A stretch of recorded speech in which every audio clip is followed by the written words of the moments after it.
జనసంఘం వ్యవస్థాపకులు స్వర్గీయ డాక్టర్ శ్యామ్ ప్రసాద్ ముఖర్జీ వర్ధంతిని నియోజకవర్గ కేంద్రమైన వేమూరులో బీజేపీ నాయకులు ఘనంగా నిర్వహించారు. ఈ సందర్భంగా ఆయన చిత్రపటానికి పూలమాలలు వేసి ఘనంగా నివాళులర్పించారు. అనంతరం బీజేపీ సీనియర్ నాయకులు మంద జనార్దన్ మాట్లాడారు. స్వాతంత్ర్యం అనంతరం ఏర్పడిన జాతీయ ప్రభుత్వంలో మంత్రిగా పనిచేసిన డాక్టర్ శ్యామ్ ప్రసాద్ ముఖర్జీ కాశ్మీర్ విషయంపై తన మంత్రి పదవిని కూడా వదులుకున్న మహనీయుడని తెలిపారు. ఆయన ఆశయాలకు అనుగుణంగా ప్రధానమంత్రి నరేంద్ర మోదీ 370 ఆర్టికల్ ను రద్దు చేసిన విషయాన్ని గుర్తు చేశారు.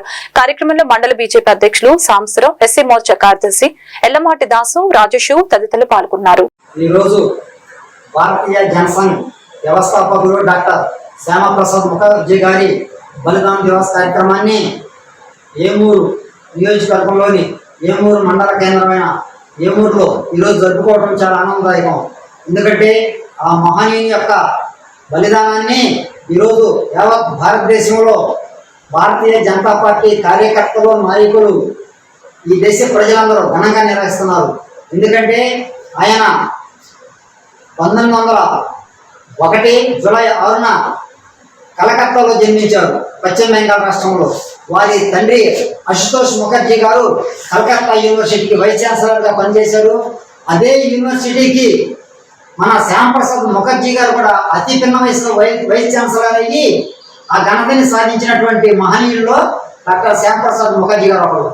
ఆయన స్వాతంత్రానంతరం ఏర్పడిన జాతీయ ప్రభుత్వంలో ప్రధానమంత్రి నెహ్రూ గారి నాయకత్వంలో డాక్టర్ శ్యామ్ ప్రసాద్ ముఖర్జీ గారితో పాటు భారతరత్న డాక్టర్ బిఆర్ అంబేద్కర్ గారు కాంగ్రెస్ గారు కేంద్ర మంత్రులుగా పనిచేశారు.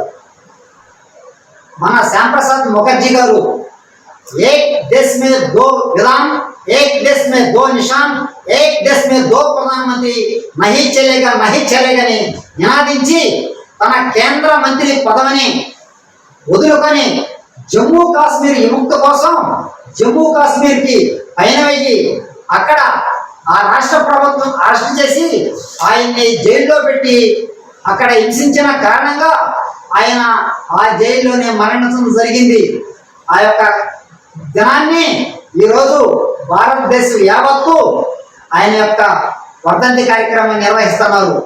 ఆయన ఏ జమ్మూ కాశ్మీర్ రాష్ట్రం విముక్తి కోసం ఆర్టికల్ 370 కోసం పాటుపడ్డాడో ఆయన చేసినటువంటి బలిదానాన్ని 2019లో మన భారత ప్రధాని డాక్టర్ నరేంద్ర మోడీ గారు ఆర్టికల్ 370ని రద్దు చేసి జమ్మూ కాశ్మీరు భారతదేశంలో అంతర్భాగమని నిరూపించి డాక్టర్ శ్యామ్ ప్రసాద్ ముఖర్జీకి నిజమైన నివాళులర్పించినటువంటి ఘనత ఈరోజు భారత ప్రధాని నరేంద్ర మోడీ గారికి దొరుకుతుందని చెప్పేసి ప్రపంచానికి